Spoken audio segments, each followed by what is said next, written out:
I'm standing in the ruins of what used to be my late wife's dream mansion, the one I built for her after she lost her battle with cancer 6 years ago.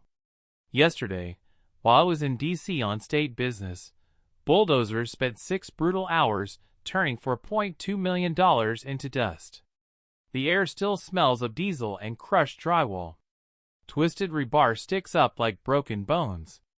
Over there, the infinity pool she sketched in her final days lies cracked open, water spilling uselessly down the ravine. At 6:47 a.m. the email arrived. Demolition authorized for $38,000 in unpaid HOA fines. Unpaid. That was Vivian Pritchard's lie. I'd paid every cent twice. Receipts, canceled checks, her own committee's written approvals, everything saved. What she never saw coming was that 3 weeks earlier I had been sworn in as governor of this state. If an HOA ever demolished your dream over lies, tell me in the comments. Tell me where you're watching from. Because this is how you take down a tyrant who just made the most expensive mistake of her life. Let me take you back 6 years. My wife Elaine was an architect, the kind who sketched building designs on napkins at dinner, who could look at a bare hillside and already see the home that belonged there. When ovarian cancer came, she fought it for 18 months. In those final weeks, lying in a hospital bed with morphine dulling the pain, she drew me a house. Not just any house, our dream home, perched on a mountain at 7,200 feet with floor-to-ceiling windows facing the Continental Divide. She wanted salvage timber from old barns, wood that still smelled like a century of summers and winters, every beam scarred with the stories of families who'd lived under it. She sketched the infinity pool extending toward the valley like it was falling into the sky itself. "Build it," she told me 3 days before she died. "Promise me you'll build it." I was 51, an appellate court judge, no kids, and suddenly no wife. So I built it. 2 years hunting down every piece of reclaimed timber she specified. Cedar from a Montana barn that still carried the faint scent of mountain air. River rock for the fireplace. I can still hear the dry click-clack of those stones settling into place, like nature's own applause. The custom steel and glass atrium she called the mountain's breath, designed to catch the wind and make it sing. When it was finished, I moved in. Ridgemont Estates, an upscale gated community 90 minutes from the state capital. 340 homes.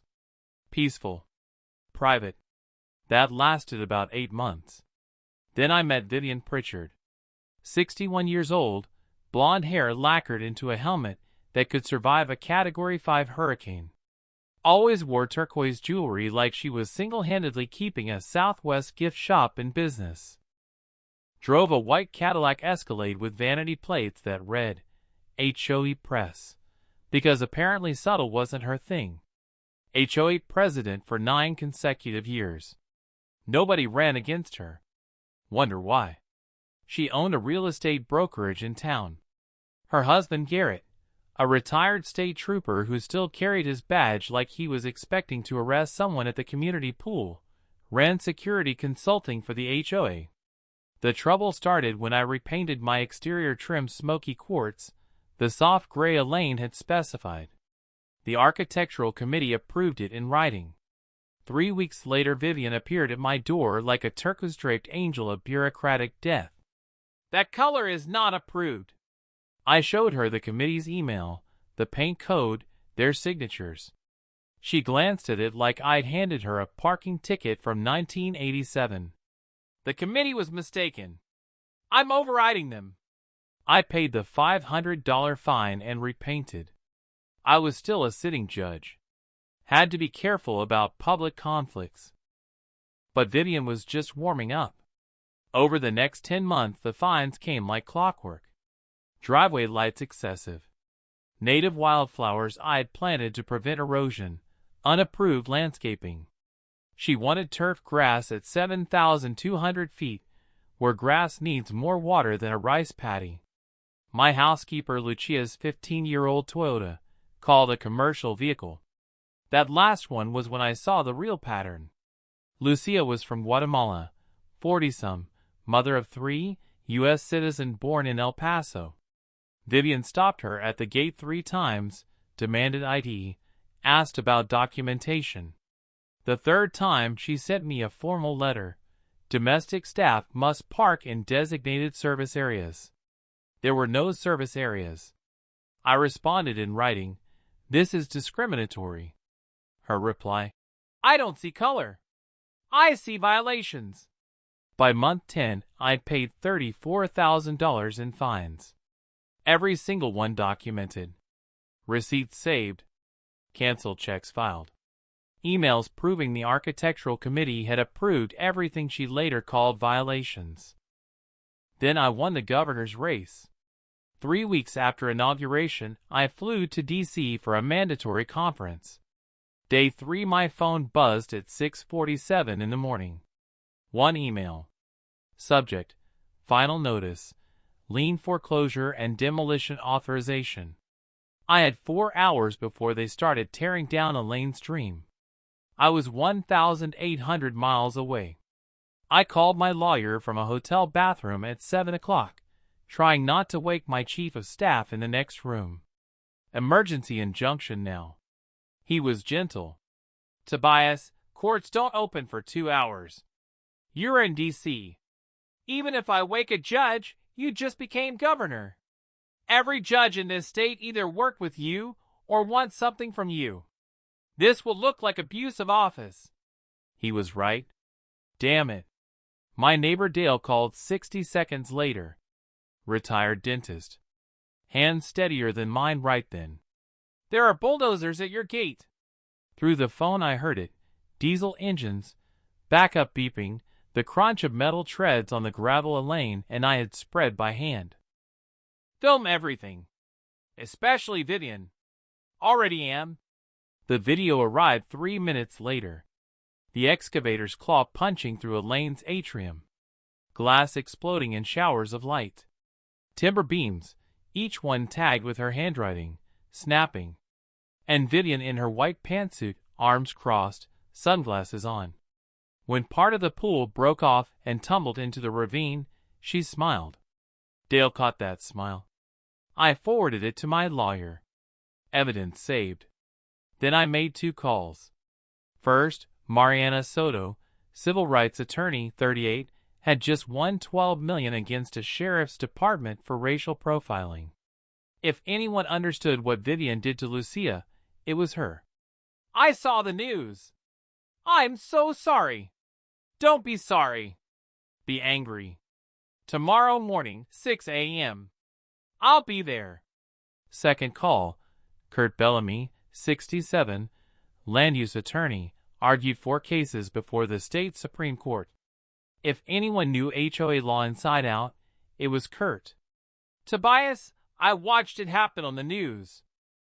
That woman just violated about 6 statutes. How many can we prove?" "All of them." "I'll meet you there." I chartered a flight. Midnight landing in Denver. 90-minute drive through darkness. Pulled up at 2 a.m. to what used to be my driveway. The smell was worse in person. Diesel and crushed drywall, that chemical sting coating your throat. I swept my flashlight over the wreckage. They'd been thorough. Efficient. Mean. But Elaine had been smarter. Buried 18 inches under the master bedroom was a fireproof safe. Her idea. Every architect needs a vault for originals. I dug through rubble until my hands found it. Combination, our anniversary. Still worked. Inside, her sketches, material lists, notes in precise architect handwriting. And beneath those, my ammunition, every receipt, every canceled check for every fine I'd paid, every email from the architectural committee approving what Vivian later called violations. My father prosecuted criminals for 30 years. He used to say, "The bad guys always make the same mistake. They think paperwork is boring, but boring wins trials." Vivian just handed me a trial. Mariana arrived at 6 wearing steel-toed boots, carrying a crime scene camera. Kurt showed up 10 minutes later in a pickup truck, legal pads under his arm, like he was heading into court. We walked the perimeter. Mariana shot 200 photos. Kurt took notes, muttering statute numbers under his breath like incantations. "This is the cleanest HOA violation I've seen in 40 years, he said, crouching by a chunk of foundation. No certified mail. No hearing. Demolition during a 4-hour window while the owner was out of state on official business." He looked up at me. "You know what this is? This is a civil rights attorney's dream and an HOA president's nightmare." "Good," I said. By 8, news crews arrived. Vivian had invited them. Wanted her victory lap. There she was, white pantsuit pressed, giving Channel 7 her statement. "No one is above the law, not even a governor. Mr. Kendrick refused to pay legitimate fines. We followed our procedures to the letter. This is about fairness and accountability." I waited until she finished, then walked into frame. The anchor's face lit up like he just won journalist bingo. "Governor Kendrick, we weren't expecting. I wasn't expecting my house demolished with 4 hours' notice while I was in Washington serving my state." I pulled out folded notes, the kind I used to make on the bench. "Here's the thing about HOA law most people don't know. It's actually pretty fair. Before an HOA can foreclose or demolish, they have to send 30 days written notice via certified mail. They have to hold a hearing. The owner gets to show up, present evidence, maybe avoid having their life destroyed." I set the notes on their equipment case. "I got an email at 6:47 yesterday morning. Demolition at 9. I was 1,800 miles away. No hearing. No certified mail. Just 4 hours." The anchor turned to Vivian. "Mrs. Pritchard, can you respond?" Her smile was gone. "This is a private HOA matter. You made it public when you invited cameras." I pulled out the stack of canceled checks, held them up. $34,000. Every fine paid. Here are the receipts. "And the other $4,000? Your own architectural committee approved those projects in writing before you overruled them, and fined me anyway." Kurt stepped forward, handed me a document. "This is the HOA's Articles of Incorporation filed with the state. Says right here, the president cannot override the architectural committee without a full board vote." He looked at Vivian. "Did you hold a vote?" Silence. Mariana held up her phone. "We've got 18 homeowners ready to join a class action. Illegal fines. Discriminatory enforcement. Demolitions without due process. Want to guess what the damages are?" Vivian climbed into her Escalade. Engine roared. Tires kicked gravel like a retreat. The anchor turned back to me. "Governor, what's next? Now we let the legal system work. Which is good for everyone, because the law doesn't care if you're a governor or an HOA president. It just cares about what's right." Behind me, Kurt was already drafting the lawsuit on his legal pad. Mariana was texting homeowners. "We're filing Monday. You in?" One by one, yes. Yes. Finally. Yes. Within 48 hours, Vivian hired a PR firm out of Denver. Suddenly, I was the villain. Conservative websites ran op-eds. Governor Tobias Kendrick, elitist hypocrite, who built a monument to his ego. Talk radio devoted segments to my mansion while I campaigned on humble roots. Someone tipped the IRS, probably Vivian's team, claiming I'd used campaign funds to build it. Completely false, but an audit takes 6 months to disprove. My communications director showed me the social media memes over breakfast.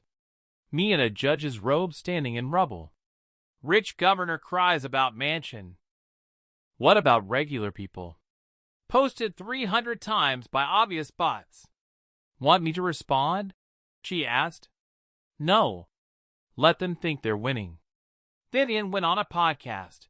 One of those shows that always sides with the HOA. Spent 40 minutes painting herself as a terrified volunteer. I actually feared for my safety around Mr. Kendrick, she said, voice trembling. He was confrontational, angry, refused to accept that rules applied to him. I listened while driving to Kurt's office, sent the file to Mariana, timestamped at the 32-minute mark where Vivian claimed I'd verbally threatened her. Mariana's text back, she just committed defamation. Add it to the suit. Me? Not yet.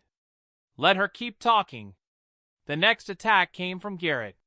He did a TV interview wearing his old state trooper uniform, technically illegal for retired officers, but nobody called him on it. The governor's property was a public nuisance, he said, shaking his head like a disappointed father. Overgrown weeds. Broken fencing. We had complaints from 6 families. I watched it in Kurt's conference room, paused, rewound. He's lying, I said. Prove it, Kurt replied. So I spent an afternoon knocking on doors, the 6 nearest properties to my lot. Results, not one complaint filed. 2 didn't even have line of sight to my property. And 1, an elderly widow named Iris, started crying when I asked about the nuisance claim. Vivian came 3 months ago with a pre-written complaint, she said, hand shaking as she poured tea in her kitchen that smelled like lavender and old paper. Said if I didn't sign, she'd find something wrong with my rose bushes. They were 3 inches too tall. Her voice cracked. I was terrified. She handed me a folder. 4 years of threats. Fines for trash cans on the wrong day. Holiday lights 2 days late. Her mailbox the wrong shade of black. Photos Garrett had taken of her property like surveillance footage. I thought when you became governor, maybe you'd fix this, she said. Then they said you were the problem. I took the folder, told her she'd never be fined again. That night I called Kurt. We're expanding the lawsuit. This is bigger than my house. Already found 18 homeowners ready to join. Want more? Fine 30. We found 26 with sworn statements. Fines for gardens, fences, paint. One couple owed $8,000 because their teenager's 2004 Honda Civic was aesthetically inappropriate. Kurt compiled 70 pages that read like a crime novel about petty tyranny. Meanwhile, Vivian made her desperate play. She approached State Senator Crosby Hart, my former primary opponent, offering to fund his next campaign if he'd sponsor HOA reform that would actually strengthen HOA power. Hart recorded it, sent it to my chief of staff with a note, thought you should know. Vivian's voice on tape. We need to make it impossible for governors to bully community organizations. These people need to understand we're protecting property values. I saved it. Didn't leak it. Not yet. She's panicking, Mariana said. Panic people make mistakes. Let her panic more. Then Kurt found the smoking gun. He'd requested the HOA's financial records, my legal right as a homeowner. Took 3 weeks to get them. When they arrived, Kurt spent 2 days with a forensic accountant. He called at 11 p.m. You need to see this. His conference table was covered in spreadsheets like evidence at a crime scene. The overhead lights buzzed. Coffee cups everywhere. The smell of old paper and highlighter ink. Your HOA has $340,000 in reserves, Kurt said. Last year they spent $180,000. Look at this. 3 documents. $60,000 to Garrett Security Consulting LLC. No contract, no work product. $45,000 to Vivian's daughter's landscaping company for work that looked like a middle schooler's summer job. $75,000 fighting homeowners in court, people who settled just to escape. This is embezzlement, I said. Correct. HOAs are nonprofits. Officers can't self-deal. Every dollar to her family is a felony. Kurt pulled out another page. Here's the real issue. There's a $127,000 lien on the HOA from a paving company. Work was done 18 months ago, never paid. Where'd that money go? He slid across bank statements showing transfers to a Nevada LLC owned by Vivian and Garrett. She collected dues for the paving, pocketed the money, and now the HOA was about to be foreclosed on by the contractor. I stared at the numbers. Years of theft hiding in plain sight because nobody audited the books. She didn't demolish my house over fines, I said. She did it because I was about to run for governor, and she needed me gone before someone looked at these records. Kurt nodded. She knew you'd audit everything eventually. You're a lawyer. A judge. This was always going to come out. So she tried to destroy you first, and handed us a federal case. 2 weeks before Vivian's deposition, someone broke into my construction trailer. I'd been storing Elaine's salvage materials there, timbers that survived, her blueprints, the tool chest she'd used during construction. The call came at 6 a.m. Mr. Kendrick, your trailer's been vandalized. I drove through dawn fog hanging in the pines like wet wool. The padlock was cut clean through. Door swinging in the wind. That metallic creak cutting through morning silence. Inside was worse. Elaine's design journal, every sketch, every note about why she chose each angle, gone. Her father's tool chest from architecture school, gone. 3 irreplaceable timbers marked with her handwriting, missing. Spray painted across the wall in dripping red, go back to the Capitol. The paint smell hung sharp and fresh. This happened maybe an hour ago. I sat on the metal step. First time since the demolition I actually broke. Just sat there, head in hands. Lucia found me 20 minutes later. Didn't say anything. Just sat beside me on that cold step. After 10 minutes, she spoke quietly. Miss Elaine would want you to finish this. The sheriff's department treated it like low-priority vandalism. So I called Rex Dunaway, ex-FBI white-collar specialist. 48 hours, he said. Rex pulled gas station security footage 2 miles down the mountain. Garrett's truck, timestamp 2:14 a.m., driving from my property's direction. Credit card records showed Garrett buying bolt cutters and red spray paint 3 days earlier. Angry people are sloppy, Rex said. But Rex found something bigger. He'd been tracking Vivian's real estate deals. Turned out she tried buying my land 3 years running, since before the mansion was finished. She offered $1.2 million. Land appraised at $2.10. I ignored her. Wasn't selling Elaine's dream. Here's the play, Rex continued, spreading emails on my kitchen table. She had a luxury developer lined up. Aspen outfit willing to pay $3.6 million, 600% markup on your land. One email jumped out. Vivian to her business partner 18 months ago. Kendrick won't sell. We need to create motivation. Create motivation. She planned this before your governor run, Rex said. Started manufacturing violations to force you out. When that didn't work, she saw the election as her window. Demolish while you're distracted. The deposition happened in a Denver law firm. Mariana started surgical. Mrs. Pritchard, you stated you followed all procedures. Let's review the demolition vote. How many board members voted? Unanimously. The board has 5 members. Minutes show 3 present. 2 submitted affidavits saying they were never notified. How is 3 out of 5 unanimous? Vivian shifted. They were notified.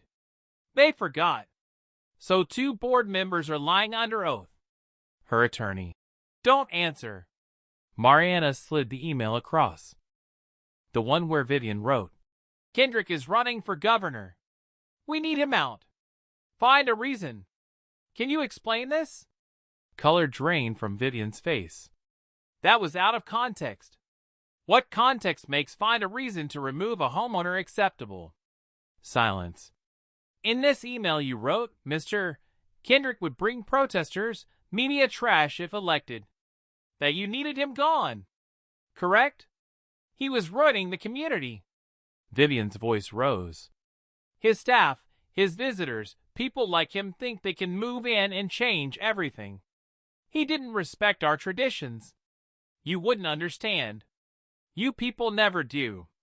The room froze.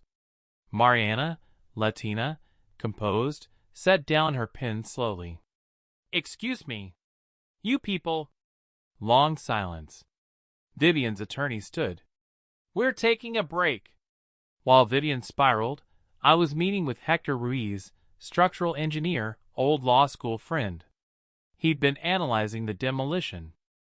We've got a problem, Hector said in his office that smelled like coffee and blueprint toner. The contractor didn't follow EPA protocols.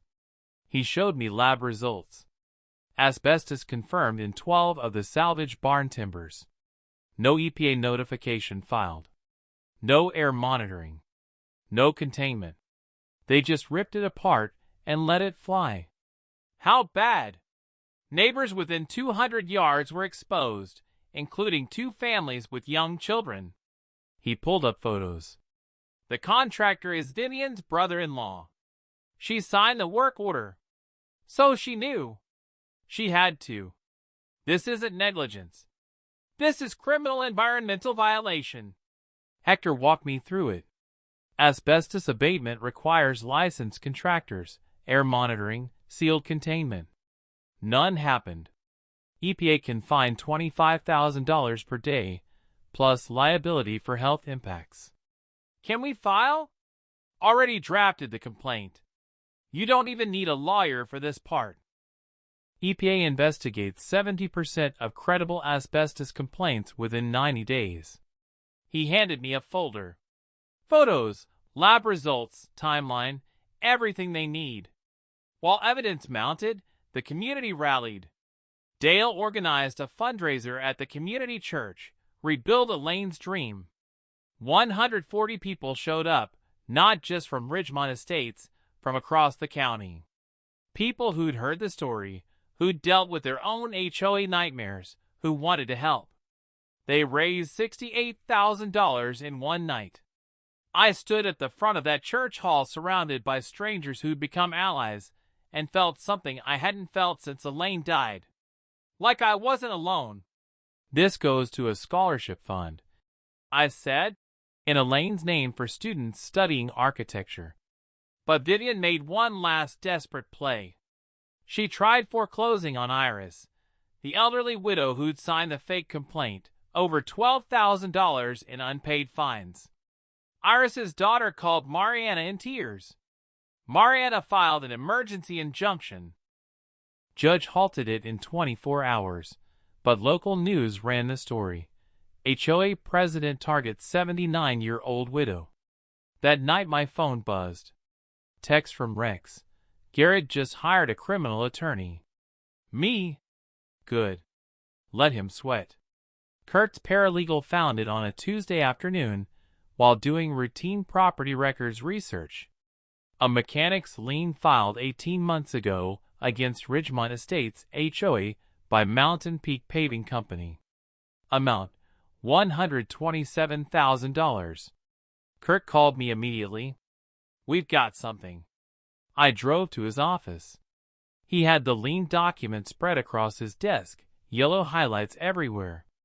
This is a valid lien, Kurt said. The paving company resurfaced all the roads in Ridgemont Estates. Vivian approved the work. They finished the job, sent the invoice, never got paid. Where'd the money go? He slid over the HOA's financial statements. Right here, line item, road resurfacing project, $127,000 collected from homeowners via special assessment. Every resident paid their share. So the HOA had the money. Past tense. Kurt pulled out bank records. 3 days after collection, the full amount was transferred to an LLC registered in Nevada. Ridgemont Management Services. Who owns it?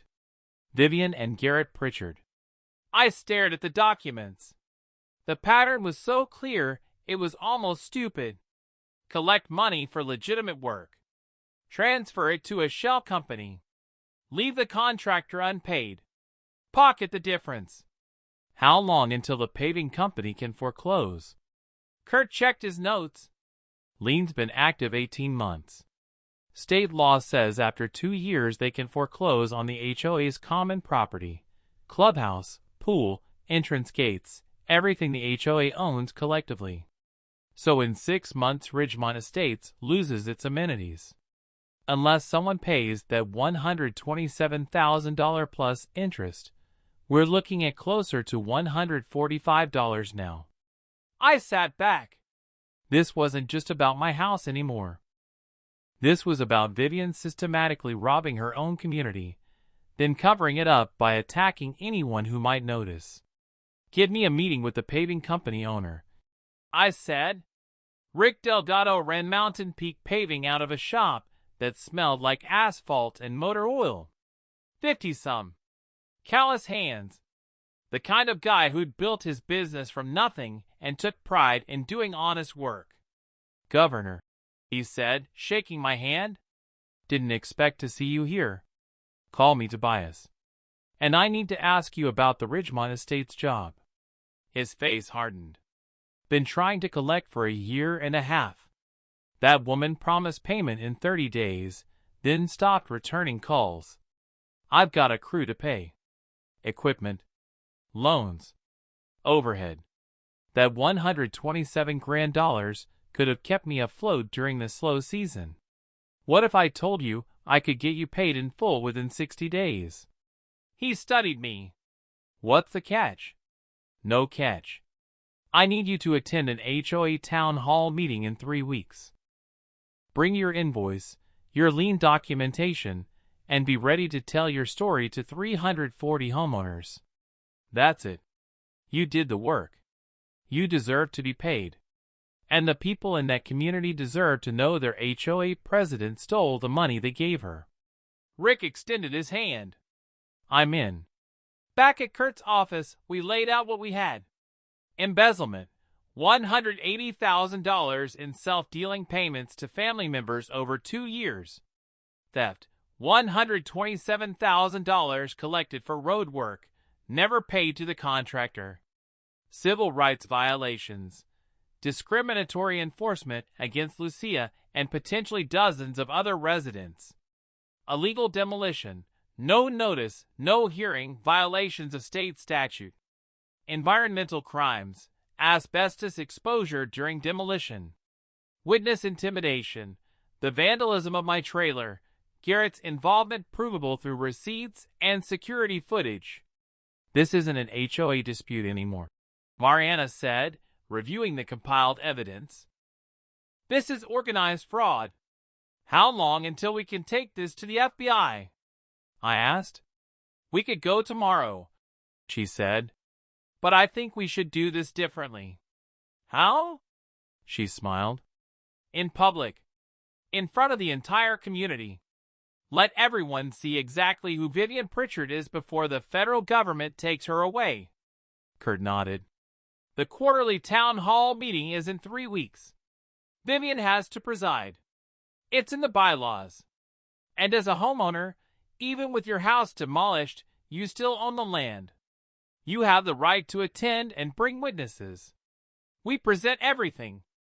And we invite the press, Mariana added. Make it impossible for her to spin this. I thought about Elaine. About what she would want. Not revenge. Justice. The kind that helps people. Set it up, I said. Let's finish this the right way.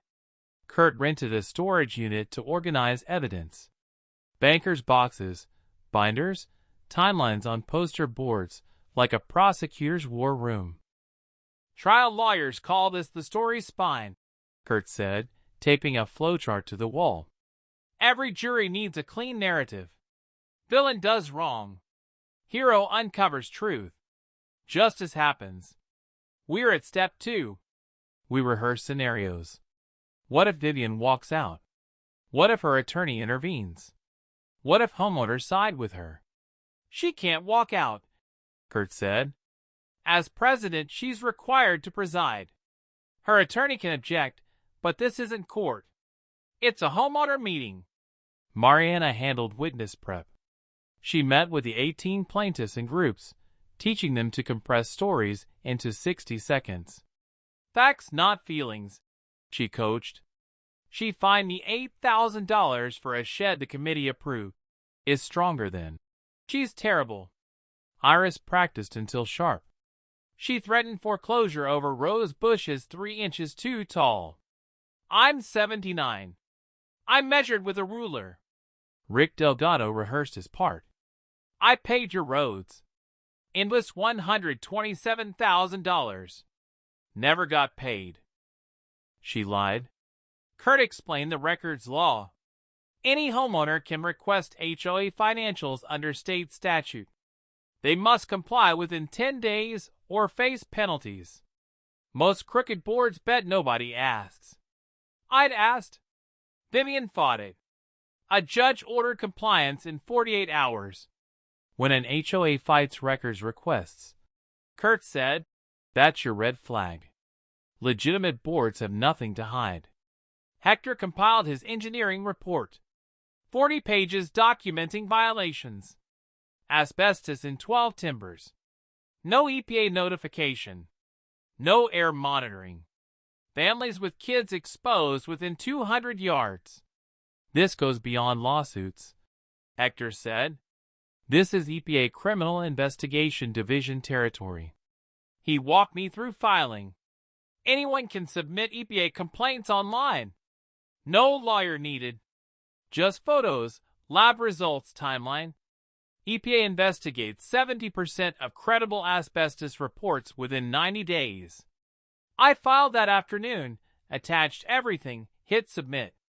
Dale volunteered to live stream the town hall. 3 cameras. Vivian, audience, Q&A mic YouTube stream, unlisted link shared with homeowners and press. Public meetings are public, Kurt said. Recording prevents, he said, she said. Also prevents violence. People behave when the world watches. Backup audio recorders in case Vivian killed the stream. My communications director briefed 3 journalists separately, each getting different research angles. State newspaper, embezzlement, shell companies, stolen road funds. Denver TV, discrimination against Lucia, Iris intimidation, harassment patterns. National podcast, illegal demolition, EPA violations. By town hall night, my director said, they'll have done independent digging. They'll ask tough questions. The night before, I couldn't sleep. Walked the property at 3 a.m., stood where the atrium used to be. Found a piece of broken glass from a lane skylight. Pocketed it. Text from Mariana. Vivian emailed all homeowners. Meeting as homeowners only. No guests, no media. I called Kurt. She can't, he said immediately. Bylaw 7.3. Homeowners may bring advisors and witnesses. Excluding them violates state law. He drafted a response, CC'd all homeowners. Per bylaws, homeowners may bring advisors. Exclusion is illegal. See you at 7. I requested a sheriff's deputy, not as governor, as concerned citizen wanting law enforcement at a contentious public meeting. Deputy Ramona Voss assigned. 15 years. No Garrett connection. Neutral reputation. You're witnessing, not arresting. I told her. If laws are broken, you report. Understood. Morning of the meeting, Vivian emailed again. High interest tonight. Standing room only. Arrive early. Trying to pack the room with supporters. But I confirmed. 26 plaintiffs, Rick, Hector, Mariana, Kurt, Iris, all had legal right. 3 journalists confirmed parking lot positions. Dale texted at noon. Camera set, tested, ready? 5 o'clock I drove to Ridgemont Estates, parked outside the clubhouse. Watched homeowners arrive early, claiming seats. Phone buzzed.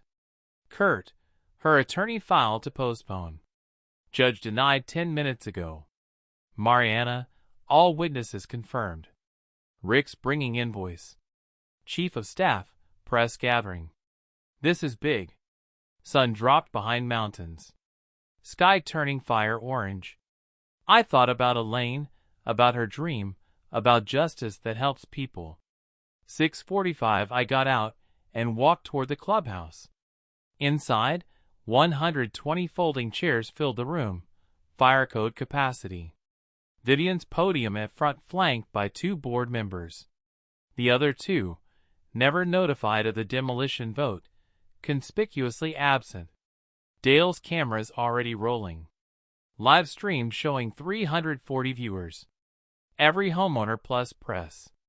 I sat in the back row with Mariana and Kurt. Lucia beside me, her presence deliberate. 7 o'clock. Vivian called the meeting to order. Read from script. Welcome, neighbors. Tonight we celebrate another successful year. Reserve strong. Property values up 12%. PowerPoint. New clubhouse furniture. Repaved tennis courts. Holiday decorations. Slide 8. Expenditures. Legal defense. $75,000. Murmurs rippled. Anonymous homeowner, middle row. Defense against what? Vivian. Frivolous lawsuits from a disgruntled former resident. Same homeowner. You mean the governor whose house you demolished? Vivian flustered. That matter is in litigation. I can't discuss it. Kurt stood. Actually, you brought it up. Fair game now. Vivian's attorney whispered. Move on. But Vivian couldn't help herself. The governor thinks he's above rules. Refuse basic community standards. We had no choice. I didn't stand. Didn't speak. Just made eye contact. The room noticed.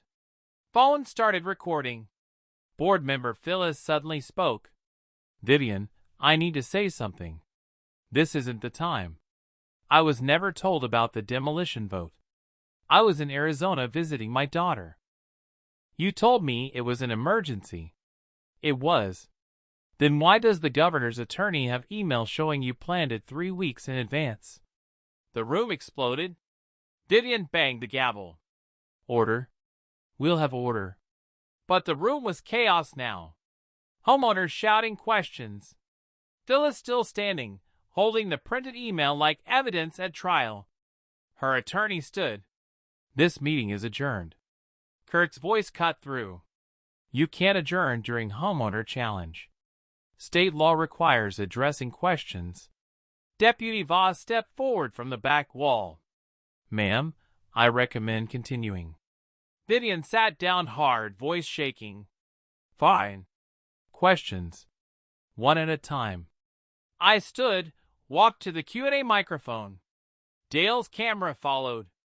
Mrs. Pritchard, you stated my property was demolished for failing to pay legitimate fines, correct? Yes. How much did I allegedly owe? She consulted notes. $38,600. And I refused to pay despite multiple notices? Correct. I turned to Kurt. He handed me a binder. I'd like to enter into the record copies of 19 cashier's checks totaling $34,200. Each corresponds to fines you issued. Each was cashed by the HOA within 10 business days. Passed the binder to Phyllis. She flipped through, face draining color. The remaining $4,400. Can you tell this room what those fines were for? Vivian whispered to her attorney. He said, You're not required to answer without documentation. I'll answer, I said. $404. Refusing to repaint after you changed your mind. Refusing to remove wildflowers preventing erosion. Refusing to ban my housekeeper from my driveway. Refusing to remove a bird feeder you called visual clutter. Everyone issued after your committee approved my plans. Kurt distributed packets to the front row. They passed them back. Committee approval emails, dated and signed, followed by Vivian's override notices. Homeowner reading aloud. This says committee approval is void because president disagrees.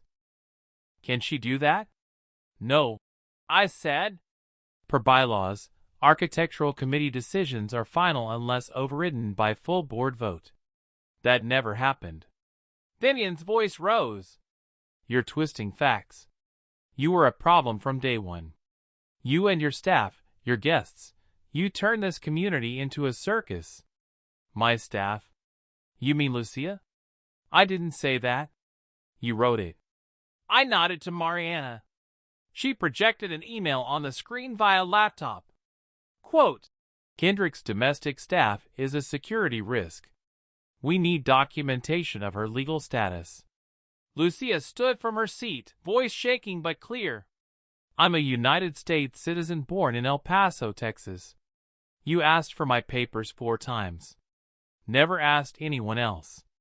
Vivian stammered. I was protecting the community. From what? A woman who cleans houses? Silence. Several phones recording. Let's talk money. I said. Where did the $127,000 for road resurfacing go? There was a budget shortfall. Rick Delgado stood. I paid your roads June 2 years ago. It was $127,000. Never got paid. I have a lien on this property. If unpaid in 30 days, I can foreclose on the clubhouse. Gasps rippled through the room. Homeowner shouted. We paid for that special assessment. Another. I paid $1,800. Kurt stood. The money was collected, then transferred to a Nevada LLC called Ridgemont Management Services. That LLC is owned by Vivian and Garrett Pritchard. That's embezzlement. Vivian's attorney went pale. This meeting is over. My client will not be interrogated. Deputy Voss. Sir, sit down. The governor's a homeowner. He is right to ask questions. The attorney. One more question. I said. When did you decide to demolish my house? After you refused to comply. After I was elected governor? That's irrelevant. Mariana projected another email. This is from you to your attorney dated 11 months ago. Quote, Kendrick is running for governor. If he wins, we need him out. Find a reason. Explain that. Vivian stood shaking. You're taking that out of context. What context? You planned this a year in advance. Targeted me for my political career. Demolished my home, my late wife's legacy, while I was serving this state. 4 hours' notice. Violating state law, federal EPA regulations, and basic human decency. Vivian screaming now. You don't belong here. You never did. You and your people think you can just move in. And Garrett grabbed her arm. Vivian stopped talking, but she couldn't. This was our community. We built it. We kept it safe. And then people like you. Phyllis stood. Vivian, sit down. You're done. Vivian collapsed into her chair, sobbing. Deputy Voss spoke into her radio. Dispatch, need a detective at Ridgemont Estates Clubhouse. Possible financial crimes. The live stream viewer count hit 1,200. I looked at the room. 300 faces. Some angry, some shocked, some relieved. I'm not here for revenge, I said quietly. I'm here because no one should go through what I did. No one should be targeted like Lucia was. This ends tonight. The room stayed silent for 5 seconds. Then chaos. 3 news crews burst through the doors. Cameras, lights, microphones hunting for quotes. Channel 7's anchor shoved a mic at Vivian. Mrs. Pritchard, did you embezzle HOA funds? Her attorney blocked her. No comment. The podcast host cornered Garrett. Sir, did you vandalize the governor's trailer? Garrett pushed past without answering. But the real explosion was homeowners. People who'd stayed quiet for years were suddenly standing, shouting. You fined me $6,000 for a fence you approved. My daughter's Honda, you called it commercial. Where's my road paving money? Vivian grabbed her purse, tried leaving. Phyllis blocked the door. You're not going anywhere. We're voting now. Emergency vote to remove you as president. Effective immediately. Leonard stood. Seconded. All in favor? Hands raised. Motion carries. Vivian face white. This is illegal. You need full board. The full board wasn't told about demolishing a $4 million home, Phyllis said. We'll sort legality later. Right now, leave. Garrett pulled Vivian toward the exit. She was screaming. You'll regret this. I gave 9 years. The door slammed. Escalade taillights disappeared into darkness. The room exhaled. Deputy Voss stepped forward. Folks, I need statements. Anyone with knowledge of financial irregularities, discrimination, or property damage, stay after. Hand shot up. 20. 30. 40 people. Rick. Iris. Lucia. Journalists swarmed homeowners getting quotes, building stories. The podcast host found me. Governor, what happens legally now? The system works, I said. We've filed civil suits. State attorney generals investigating embezzlement. EPA is reviewing asbestos complaints. Deputy Voss is taking statements for criminal charges. Will Vivian Pritchard face prison? That's for prosecutors and juries. Behind me, Mariana organized statement givers into groups. Kurt photographed everything for documentation. Dale's live stream. 2,800 viewers. Comments flooding. My phone buzzed. Chief of Staff, National News in 3-2. Twitter exploded. Governor takes down corrupt HOA trending. Vivian's. You people. Comment going viral. 30 minutes later, most people had left. I was helping Dale pack cameras when Iris approached with her daughter. Governor, Iris said, voice shaking. Thank you. I've been afraid in my own home for years. Afraid to plant flowers, turn on lights, park wrong. Tonight I'm not afraid anymore. Her daughter hugged her. Mom had panic attacks every time she saw Vivian's Escalade. Nobody should live like that. I said. What you did tonight, showing the truth, gave me courage. I'm filing complaints too. For all the years she tormented me. Mariana will help. I said. 40 people are ready to stand with you. After she left, I sat in a folding chair. Empty clubhouse except for Kurt, Mariana, Dale cleaning up. Smell of old coffee and stress hung in the air. Evidence board still up. Timelines, financials, emails, Vivian's corruption mapped.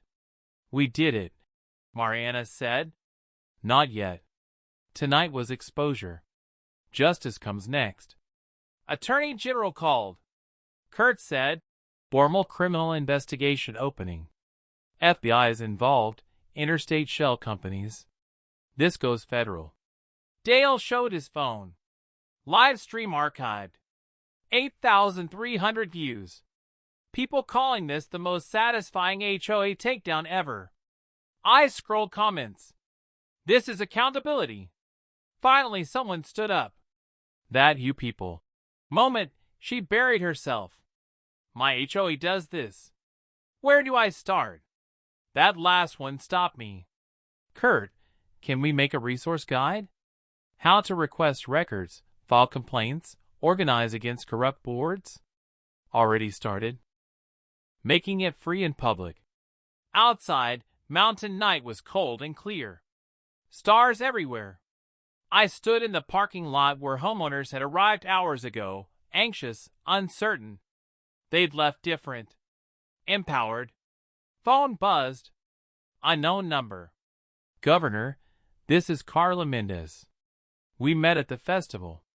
Remember our water supply issue? Can we talk? 32 kids sick. State says safe. It's not. I stared at the message. Another fight. Another corrupt system. Another person who thought they were untouchable. I typed, tomorrow, 10 a.m. My office. Bring everything. Mariana looked over my shoulder. You're not done, are you? Just getting started. Kurt locked the clubhouse behind us. For what it's worth, Elaine would be proud. I looked back at the building, scene of Vivian's downfall. Tomorrow it would be just a clubhouse again. But tonight it had been a courtroom where truth won. Yeah, I said. She would be. We drove down the mountain in convoy. Kurt's pickup, Mariana's sedan, my truck, headlights cutting through pine darkness. Behind us Ridgemont Estates slept. Peaceful for the first time in 9 years. Ahead, more work waited. Criminal trials. Federal investigations. 32 kids who needed clean water. But tonight we'd won. And tomorrow we'd win again. The arrests came 6 days later. I was in my office reviewing the water contamination files Carla had brought when my chief of staff knocked. Tobias, turn on channel 7. I pulled up the live stream on my computer. There was Vivian's house. 2 FBI vehicles in the driveway. Agents and windbreakers walking out with boxes. The anchor's voice. Breaking news from Ridgemont Estates, where FBI agents are executing search warrants at the home of former HOA President Vivian Pritchard. Sources say this is related to allegations of embezzlement and wire fraud involving HOA funds. My phone lit up. Kurt, it's happening. Mariana, FBI just called. They want our evidence files. Rex, Garrett's in custody. Federal courthouse. They got him at 6 a.m. I watched the screen. Vivian being let out in handcuffs. No turquoise jewelry today. No sunglasses. Just a woman who'd finally run out of places to hide. The formal charges came down 3 days later. Federal wire fraud, embezzlement, civil rights violations, witness intimidation. The EPA added criminal environmental violations for the asbestos exposure. Vivian's bail, $500,000. Garrett's, $250,000. They couldn't make it. Spent 2 weeks in federal custody before Vivian's daughter mortgaged her house to post bond. But the real victory came in civil court. Kurt and Mariana filed a consolidated lawsuit. My wrongful demolition case, plus the class action from 26 homeowners, plus Rick Delgado's lien. The HOA's insurance carrier took one look at the evidence and settled within 30 days. Total settlement, $1.2 million. My share, $400,000, enough to cover the rebuild with money left for Elaine's scholarship fund. The 26 homeowners averaged $67,000 each. Years of illegal fines refunded with interest. Rick got his $145,000 plus legal fees, paid off his equipment loans, gave his crew bonuses, cried when the check cleared. Iris used her settlement to pay off her mortgage and donated $15,000 to the local food bank. But the biggest change was Ridgemont Estates itself. Phyllis called an emergency election. New board members voted in by landslide. First order of business, new bylaws. Transparent financials posted online monthly. No fines over $500 without a hearing. Mandatory third-party audits annually. 2/3 vote required for any demolition or foreclosure. The Attorney General's office asked me to testify before the state legislature. They wanted HOA reform statewide.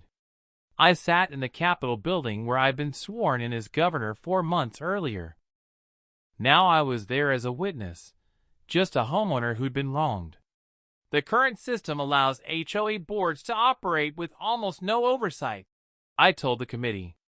They can fine, foreclose, and demolish with minimal due process. My case got attention because I'm governor. But there are thousands of homeowners across this state dealing with the same abuse. They don't have lawyers on speed dial. They don't have media connections. They just suffer in silence. I presented Kurt's resource guide. Simple, clear instructions for requesting financial records, filing complaints, organizing against corrupt boards. Make this available on the state website. Free. Accessible. Let homeowners know they have rights. The bill passed 38-12 in the Senate, 67-8 in the House.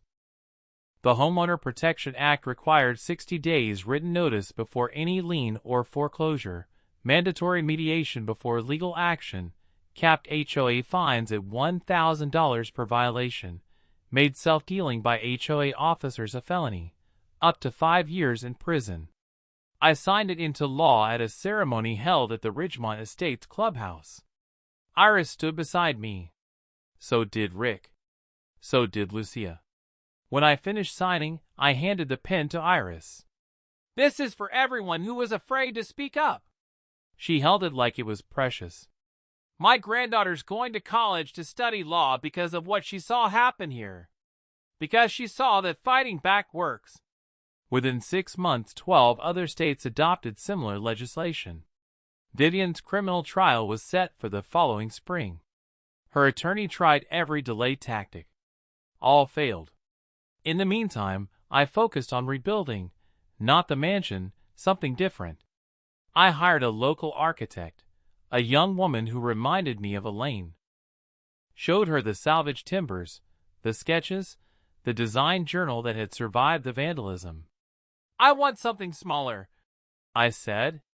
2,400 square feet. Sustainable. Using as much of her original materials as possible. What's the purpose? She asked. It's not a monument anymore. It's just home. We built it over 9 months. Local contractors. Rick's company did the driveway. Hector consulted on every detail. Dale helped with the electrical. The grand opening was a community event. 200 people came. Music, food trucks, kids running around the property that used to be just mine, but now felt like it belonged to everyone who'd fought alongside me. I stood on the deck watching the sun set over the Continental Divide. Same view Elaine had sketched from her hospital bed. Different house. Same dream. Lucia brought me coffee. She worked for me full-time now. Executive residence manager. State position with full benefits. Miss Elaine would like this, she said. Yeah, I said. She would. My phone buzzed. Text from Mariana. Vivian pleaded guilty. Federal prosecutor just called. 8 years, no parole. I showed Lucia the message. Is it over? For Vivian. For us, we're just getting started.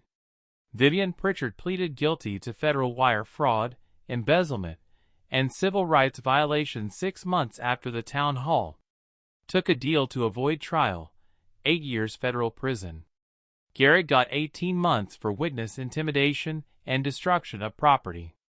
The sentencing hearing was quiet. No media circus. Just a federal courtroom, a tired judge, and 2 people who thought they were untouchable learning they weren't. I didn't attend. Didn't need to. Justice doesn't require an audience. The real victory was what came after. Ridgemont Estates transformed. New board. New culture. Phyllis served as president for 2 years, then stepped down to let someone younger take over. Board meetings went from mandatory confrontations to actual community building. 0 foreclosures since 2024. 0 demolitions. 0 discriminatory enforcement. The scholarship fund grew. That's $68,000 from the church fundraiser plus my settlement money plus donations that kept arriving from strangers who'd watched the live stream. First year we funded 8 students, architecture majors, first-generation college kids, exactly who Elaine would have chosen. One recipient was a young woman from El Paso who wanted to design affordable housing. She sent me a thank you note with a sketch attached, a small home with big windows built to catch light. Your wife would have loved this, she wrote. I framed it. The conservation easement became official. 2 of my 3 acres permanently protected from development, never to be subdivided, never overdeveloped. I opened a public hiking trail through the property like Elaine always wanted. Some weekends I'd see families walking it, kids pointing at birds, couples holding hands. That's what she wanted. Not a monument. A place that gave something back. The annual Mountain Community Day became tradition. Every September, local artisans, food trucks, live music, kids' activities. First year 900 people. Second year 1,500. Raise funds for the HOA Legal Defense nonprofit Kurt and Mariana launched, helping homeowners across the state fight corrupt boards. At the second festival I met Carla Mendez. She'd brought her son, one of the 32 kids who'd gotten sick from the contaminated water. We'd spent a year fighting the fracking company, the state regulators who'd looked the other way, the lawyers who thought small-town families couldn't win. We won. Settlement included water filtration for the entire town plus medical monitoring for affected children. Criminal charges pending against 3 company executives. Governor, Carla said, her son playing on the festival lawn. You gave us hope. Showed us the system could work if someone cared enough to fight. The system works when we force it to, I said. You did the fighting. I just knew which doors to knock on. As sun set over the mountains, I walked back to my house. The smaller one, the sustainable one built from Elaine's salvaged timber and new dreams. Lucia was on the deck watering the native wildflowers we'd planted, the ones Vivian had once fined me for. Now they covered the slope in purple and gold every summer. Good day? She asked. Good year, I said. Inside the walls held photos. Elaine and me on our wedding day. The original mansion mid-construction. The rubble. The rebuild. And new ones. Iris at the bill signing. Rick cutting ribbon on his expanded business. The scholarship recipients at graduation. A story told in images. Destruction and rebuilding. Loss and justice. My phone buzzed. Email from the National Governors Association. They wanted me to speak at their conference about HOA reform. 12 states had adopted versions of the Homeowner Protection Act. 15 more considering it. What started as personal tragedy had become a movement. I thought about responding. Then I saw the time. 8 p.m. late. Tomorrow. There was always tomorrow for more work. Tonight I poured whiskey, sat on the deck, listened to wine through the steel and glass panels, the mountain's breath just like Elaine designed. Somewhere in federal prison Vivian was learning that power without accountability doesn't last. Somewhere in Ridgemont Estates families were living without fear. Somewhere across the country homeowners were requesting financial records, filing complaints, standing up to tyrants with gavels. And here on this mountain, in this house built from grief and justice and stubborn hope, I was home. Not the home Elaine sketched. Better. Because it wasn't just mine anymore. It belonged to everyone who'd fought beside me. Everyone who'd learned that systems only work when people demand they do. If you've ever dealt with an HOA nightmare, or any petty tyrant who thought they were untouchable, drop your story in the comments. Let's shine light on this. And if you want to see what happened with Carla and that fracking company, hit subscribe. Because we're just getting started. The fight for justice never really ends. But damn does it feel good to win.